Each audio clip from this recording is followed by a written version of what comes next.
Welcome to the Self-Discovery Files, a place for reflection, challenge, and becoming who you're meant to be. I'm your host, Dylan Phipps. You can find me on TikTok and Instagram at @TheDylanPhipps for more daily insights. Enjoy. Most people think becoming unbreakable means being tough enough to not feel pain. But that's not strength, that's delusion, okay? Real strength has nothing to do with being numb. Real strength is control, right? Control over your mind, your emotions, your reactions. It's strength is not avoiding pain, it's assigning it purpose. Welcome back to the Self-Discovery Files, okay? Today's episode is simple. If you want to become unbreakable, you have to train differently than everybody else. Okay, I've had a lot of people that I've talked to in my life want to become grounded, calm, unbreakable people, but they end up doing the wrong things. They end up pursuing it in avenues that won't lead them to their goal, or they just don't know where to start. And there is a point in your life where you realize that physical toughness is limited. You can lift weights, you can run miles, you can push through physical pain, you can become the peak physical state that you can achieve, but eventually life hits you somewhere that your muscles and your physical presence can't protect. It'll hit your relationships. It hits your purpose. It'll hit your direction, your identity, and suddenly you understand that the hardest battles aren't fought with your body, they're fought with your head and your heart. And for me, that realization didn't come at some dramatic, aha moment. Uh, it came slowly over time. And it came through responsibilities that I wasn't emotionally prepared for. Right? You still might be in that place right now. You might look and say, well, I haven't had that realization yet. And that's okay. It might just be coming. But for me, it came through the realization of relationships that demanded maturity, situations that demanded patience, pressure that demanded clarity instead of panicking, right? Those moments where I was forced to choose composure over impulse. And so that's when emotional toughness became real, because I had the physical toughness, right? I had trained, I had pushed myself, I'd been disciplined physically for years. And you can be physically in shape or even just physically competent. Not necessarily training, but you're not unhealthy. But emotional toughness, that's an entirely different battleground. Okay, people talk about grind and discipline, like it's just about waking up and working hard, right? Waking up early, go to work, and that's discipline, right? But emotional discipline is the real test. Right? It's staying steady when your life feels directionless. It's staying focused when everything around you is uncertain, and it's choosing the right reaction when your emotions want to sabotage you. Okay, there's a truth that I wrote out that defines this episode, and that is you don't become unbreakable by avoiding pain or pretending that it doesn't affect you. You become unbreakable by learning to stay in control while you feel it. Okay, over the last 2 years, the pain that has shaped me was not physical at all. Okay, it was the pain of loneliness, the pain of pressure, the pain of rebuilding my purpose from scratch, the pain of realizing the future that I thought I wanted at 17 years of age was not the future that I was meant for at 18, 19, 20, and even on. Right, it was the pain of having to rewrite myself while still living life at full speed without slowing down. And so 2 years ago, I was in high school thinking that my path was soccer, collegiate teams, going to play professionally in Spain, camps, scholarships, all of that. Now, it's a completely different life, completely veered off from that path, a different identity. I have different goals, right? I had to lose the version of myself that didn't belong where I was going. And pain is what forced that transition. That was the catalyst. Pain is what forced me to find new direction, what forced me to be alone long enough to hear my own voice and build a level of emotional steadiness that I didn't have before, that I thought I had. Because here's the difference between people who break and people that grow under the same circumstance or same kind of pressure. Okay, the people who break don't trust themselves. They will see pressure as proof that they can't handle life. They will see stress as a threat, or adversity as a sign that something is wrong or that something is too difficult for them. But the people that grow under pressure, okay, they have a different interpretation of pressure. They interpret pressure differently. They see pressure as importance, right? They see it as a call to rise. They see it as a test of who they're becoming, right? And most importantly, they have enough self-belief to think that I can handle this. I can learn from this. I can get stronger from this, okay? Self-belief is that armor. It protects you from that. And perspective is the weapon. Pain is just the training. And so toughness, real toughness, has nothing to do with being unaffected. Okay, a lot of people think that, because I'm emotionally tough, or I have mental toughness, whatever the case may be, that you just don't feel things, or that things just don't have as much of an effect on you. Of course they can, but the toughest people that I know feel everything. Okay, they feel the pressure, they feel the stress, they feel the anxiety, they feel the disappointment, but they don't react from those sensations. They respond through them. Okay, people think that toughness is being cold, right? Stoic. It's not. Toughness is being warm, emotional, human, and still choosing your actions, still choosing your standards, still choosing discipline instead of self-destruction. And if you want a personal example of choosing growth over comfort, even when it hurt, look at who I've had to walk away from. Okay, look at the breakups that I've had to initiate because I knew that the path with them wasn't right, or my path with them wasn't right. Look at all the nights that I've stayed in working on my discipline or my projects, right, my goals, instead of going out partying and being social. Okay, look at the friendships that I had to let go of, people that I had known for years, maybe since my childhood, because they didn't align with who I was becoming, and I didn't want to be associated with that, and that would hold me back. And even further back, let's go a little further back. Look at the birthdays that I spent on a soccer field training alone instead of celebrating because I wanted to be great. Okay, those moments weren't comfortable, but they were necessary. Okay, growth is rarely comfortable. Comfort is always dangerous, though. Okay, and that's the foundation of being unbreakable. Choosing purpose over emotion, choosing discipline over impulse, and choosing growth over comfort every single time. Becoming unbreakable, it's not about being fearless. Okay, it's about acting with clarity even while afraid. It's not about being emotionless, right? It's about handling your emotions with authority and direction, right? It's about assigning pain a purpose, right? A role in your evolution, and not avoiding it. Okay, all these things, right? Pain and pressure and adversity, none of those things define you, okay? But they sharpen you, okay? They prepare you, they grow you. And if you learn to use them correctly, pain can be the most powerful tool that helps you grow that you'll ever have.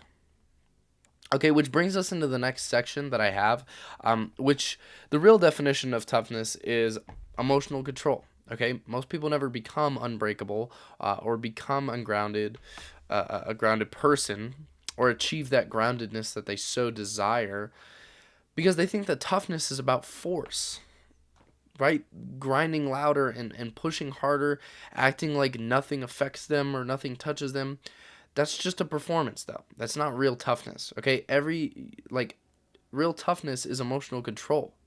Okay, it's not the absence of emotion, but the discipline of emotion. Anyone can be strong when everything's going right? Anybody can act confident when they're being praised and supported and validated and understood and applauded, right? Anybody can feel composed when life is convenient for them and everything is going in their direction.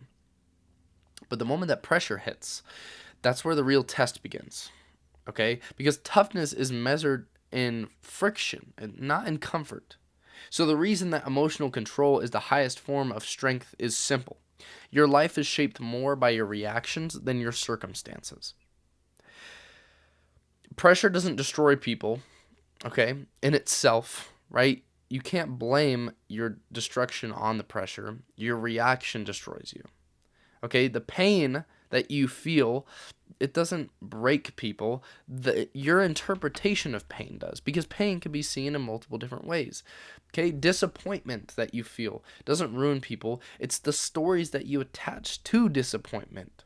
Okay, emotional control is that skill that lets you choose your story instead of being controlled by it. Okay, emotional control is not suppression. It's the ability to say, yeah, I feel this, but I'm still in charge of my next move. You acknowledge what happens, and then you're able to make a conscious decision on your next move, on your reaction. That's what separates the unbreakable from the people that are unstable. Okay, you can train your body for years and still crumble the moment that your emotions aren't cooperating. Okay, because your physical discipline cannot outrun emotional chaos. Okay, your routines that you develop cannot protect you from yourself. Your talent cannot protect you and save you from poor reactions. Okay, because as you know, if you haven't already learned about life, is that it will expose the gaps that you ignore.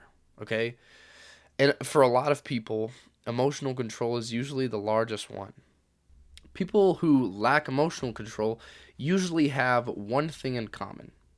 Okay, they react to things quickly and they regret slowly. Okay, the opposite is true for unbreakable people. They think slowly and they act precisely. So, emotional control is the ability to stand in that middle of that mental storm, right? And keep control of the wheel and not hand it over to your reactionary and impulsive reactions and feelings, right? To feel that anger without becoming destructive, to feel sadness without becoming helpless and feeding into it, to feel that pressure without becoming nervous and frantic, to feel that fear without becoming paralyzed, right? This is mastery, okay? And mastery shows up in specific ways, okay? There's 5 ways, okay? Emotional control is the discipline to respond, okay, not react. So reaction is what your past self trained you to do. Response is what your future self needs from you to become that emotionally unbreakable person, okay? The second thing, emotional control is the ability to separate feelings from decisions. Okay? Feelings will fluctuate, but decisions follows your values. And so if your decisions change every time your emotion do, then you're not leading, you're being led, right? Okay, the third one. Emotional control is the refusal to let temporary emotions create permanent consequences. Okay, most regrets aren't caused by who someone is, right? They're caused by who they were in that one uncontrolled moment. So it's not defined by who they are, but who they become in that moment. Okay, the fourth one. Emotional control is the strength to stay steady when everything around you is unstable, right? Anybody, when life is easy and it's staying in a line with what you want, can look composed, right? When it's easy. But only the unbreakable stay composed when life gets complicated and shaky and directionless and unstable, right? And the fifth one, emotional control is the muscle behind resilience. Okay, a lot of people think that resilience is just keep going, right? That you won't stop at anything, right? But resilience is keep going without losing who I am, right? And emotional control is what makes that possible, right? When life shifts, you don't crumble. When people disappoint you, you don't lose your grounding. When plans fall apart that you had been looking forward to, you don't abandon your mission, right? When your emotions spike, you don't become a different person. You stay yourself. And so this level of toughness is rare and you rarely see it because it's uncomfortable. It requires self-awareness, it requires discipline, humility, but most importantly, it requires taking responsibility for your inner world instead of blaming your outer world. Okay, but the payoff is huge. If you can control yourself, nothing else can control you, right? Not pressure, fear, failure, heartbreak, circumstances, opinions, uncertainty, any of that. Okay? Emotional control gives you the power to remain yourself under stress, and that's the definition of becoming and being unbreakable. But here's the shift that most people need to make. Okay, they think that emotional control is about not feeling anything. But the strongest people that I know, and I've told you this earlier, they feel deeply. Okay, but that's why they need control. Okay, they feel that pull and they feel that weight and they feel that emotion and they still stay in command. Okay, it's revoking the ability for that catalyst, that pressure, whatever it is that's stressing you and that you're feeling that pull, removing the ability for that to decide for you. Okay? Your emotions inform you, but they don't command you. Okay? They don't decide for you. Okay? They react, but you respond. They should just be another data point for you to make a decision. Okay? You are the one determining direction. Okay? And emotional control is the discipline to keep that hierarchy intact. Right? The moment that your emotions become your leader, your whole mission is compromised, right? The moment that you reclaim command, right, and in control, you become unstoppable. Okay, you become unbreakable not because the world around you got easier, but because you became the kind of person who cannot be shaken by the world. And when you combine that with purpose, you use pressure. You don't just withstand it, right? Pressure becomes fuel. Pain becomes something that you can use as feedback. Okay, and the struggle becomes a strategy.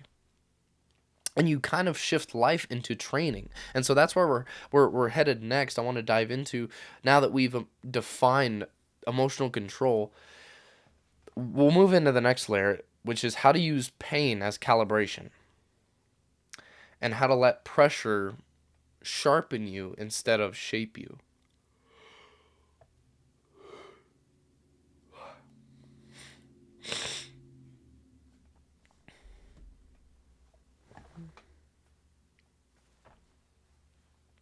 Okay, if emotional control is the foundation of being unbreakable, then how you use pain is the framework that kind of gets built on top of it, right? Because pain is unavoidable, right?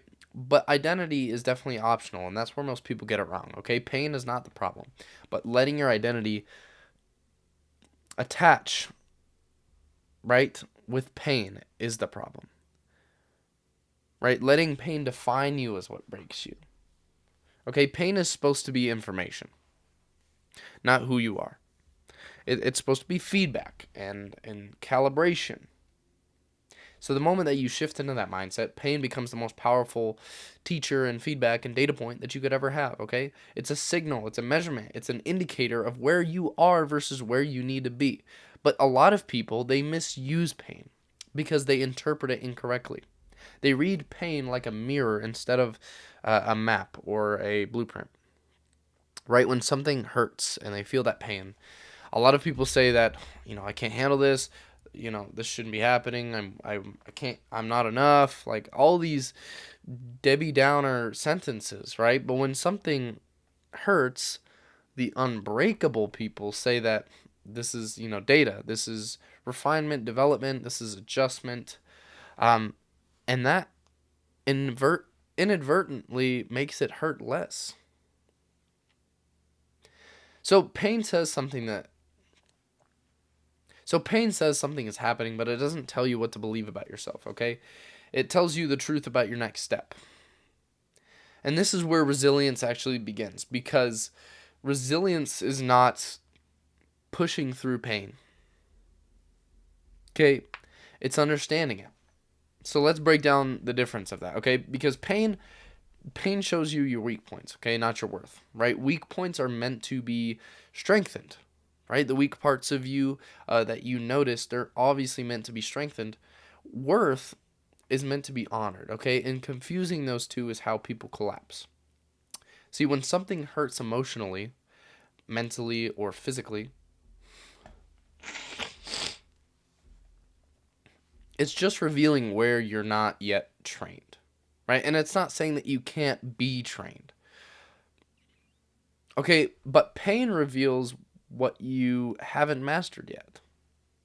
Okay?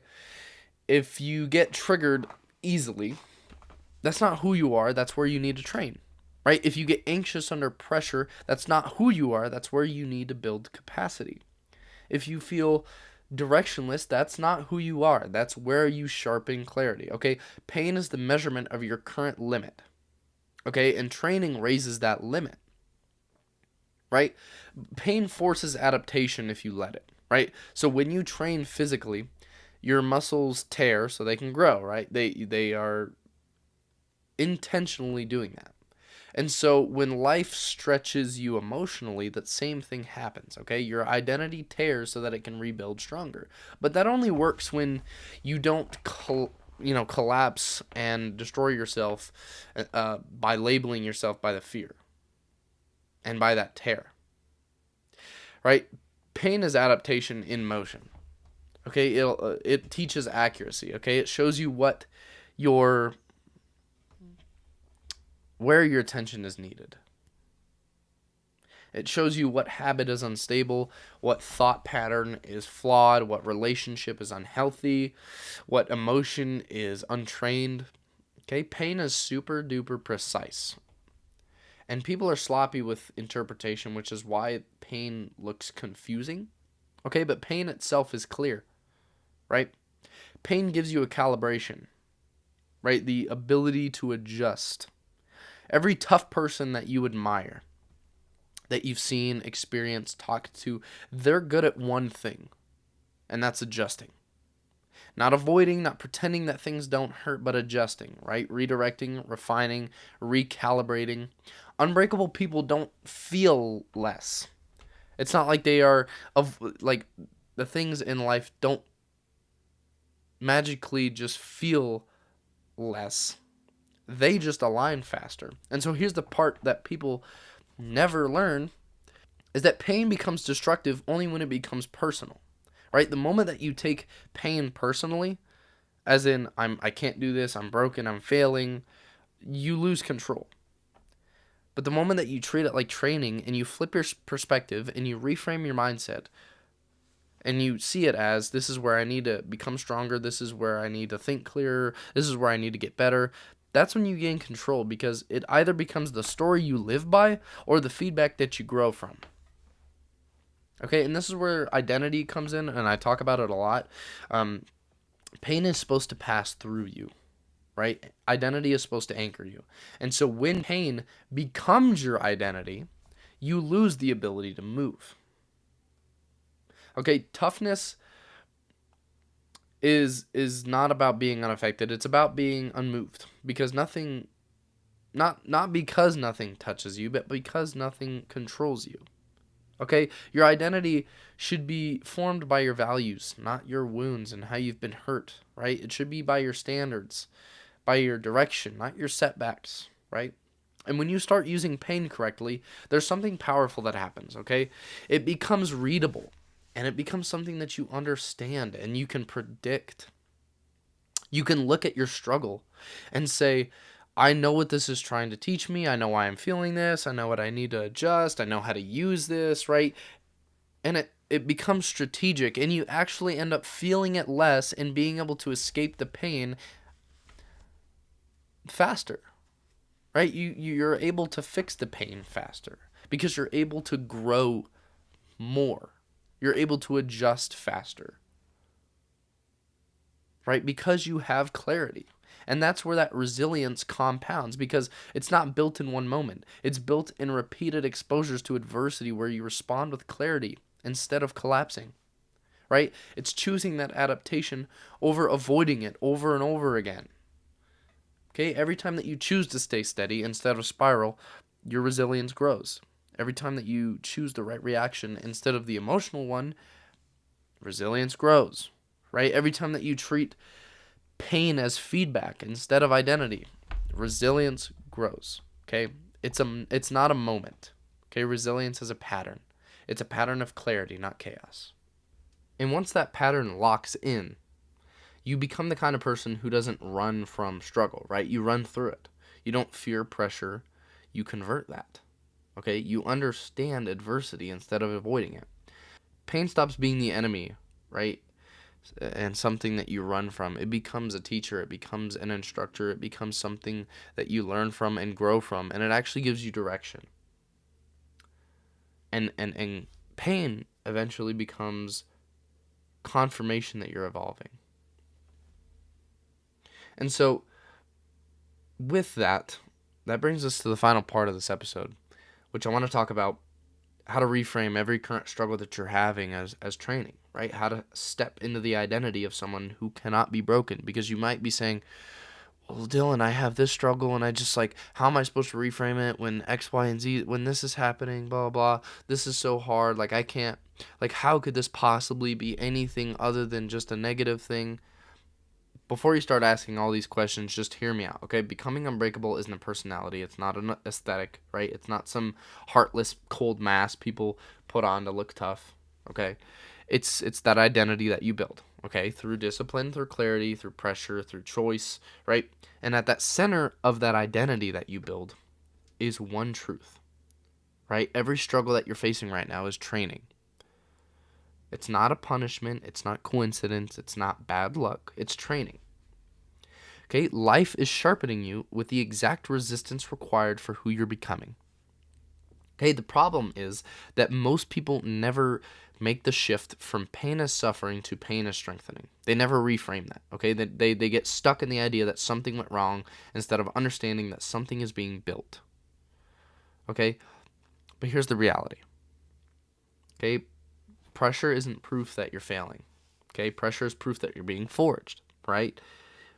When you think about metal being formed, heat is required. Weight is required to build muscle, right? Resistance is required to build strength. Identity requires struggle to be built, right? So if you're asking for strength, life will give you the situations that demand it, right?